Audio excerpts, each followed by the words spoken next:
Good afternoon. It's June 21st, Father's Day. Happy Father's Day.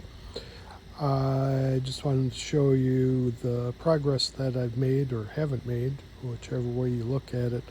Been kind of busy, going on trips and all kinds of other duties like that. So where I've gotten so far is I completed wet sanding the frame, and I still need to do a little bit more touch up on the frame. It's pretty clean. There's a few areas that, like, you have some rust in the corner here. Need to just clean that up. I also have some undercoating down here that I need to just touch up. My intent is to use TR250 on the frame.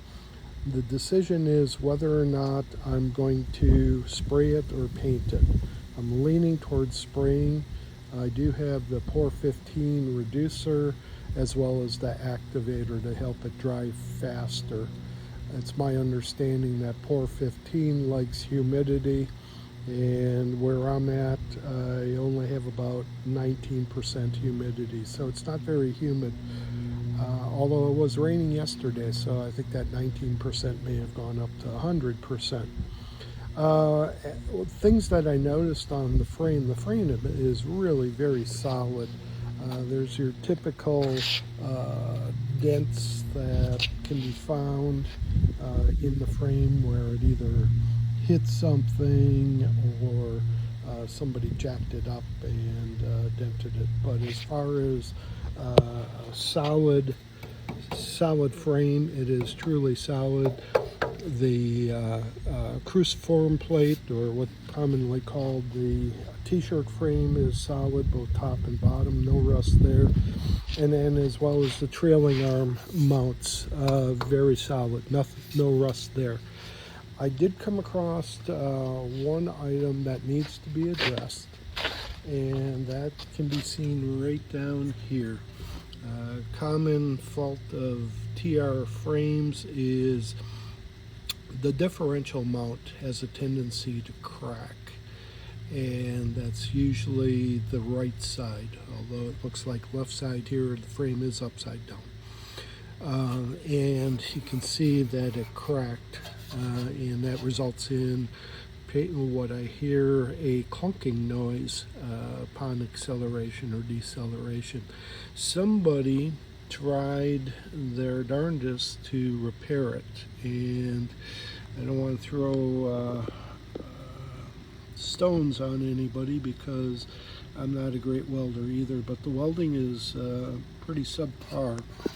I don't know with the shadow if you can see it, but they did also put a plate down here, and you can see they kind of spattered and pointed and tried to get a plate welded.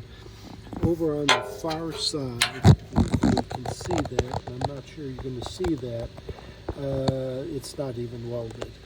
So what I need to do is a differential strengthening kit, and in the kit it comes with replacement mounts as well as these brackets here that'll box it in. So it'll go down on the frame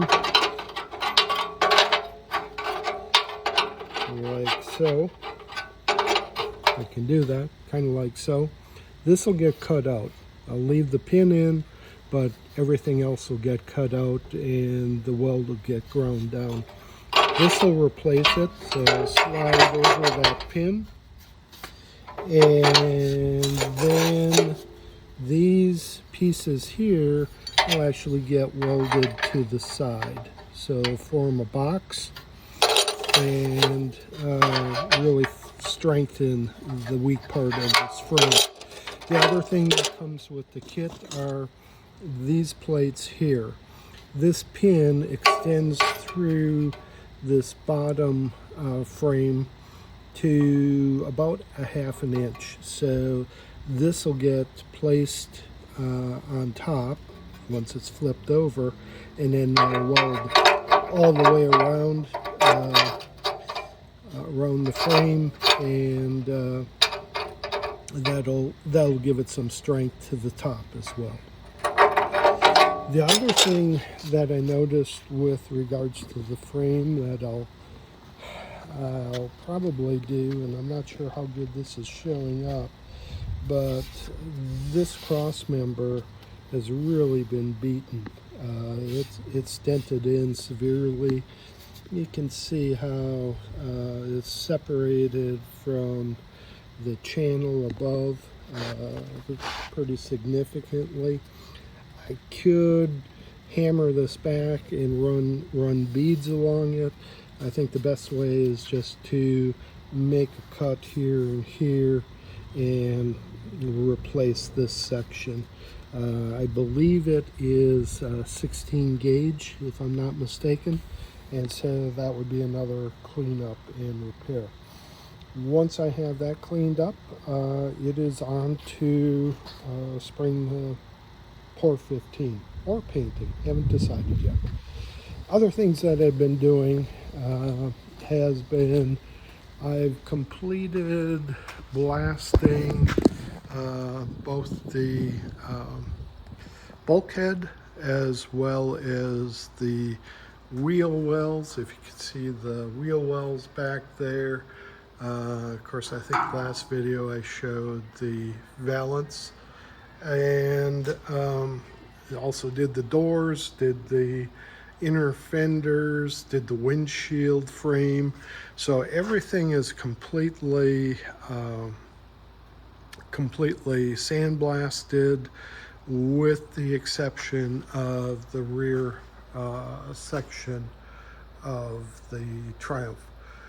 I'm not going to wet blast. I'm done wet blasting. It works great when it works, but it has a tendency to clog, and you go through a ton of media and then you have to wait for it to dry to reuse it. So I'll bite the bullet and pay someone to actually blast this back portion. Not only that, but there's a lot of areas that maybe would be hard for me to get with the wet blaster. It would just spray back on me. So that's a future. One thing to note though is if you look at the patina, I'll call it, of this cowl, it kind of looks rusty and looks streaky. I used Osfo on it. Osfo is a phosphoric solution. It converts rust, and I put that on here. There's two ways of doing it. You can put it on, leave it, and it'll make it almost black. And then when it comes time you want to paint, you'll have to reapply the Osfo to release that surface and scrub it off. I opted for the other method, which is to keep it wet for about 20 minutes and then wash it off. And this is the finish that you get when you do that. This will allow me now to apply epoxy primer. I'll scuff it and probably use 80 grit DA or 120 grit DA prior to spraying the epoxy. So that's where I'm at. Not going to really do anything more for 3 weeks. We got travels, and I'll be out of town, so I won't be able to do much. But that's the update for now. Thanks. Bye.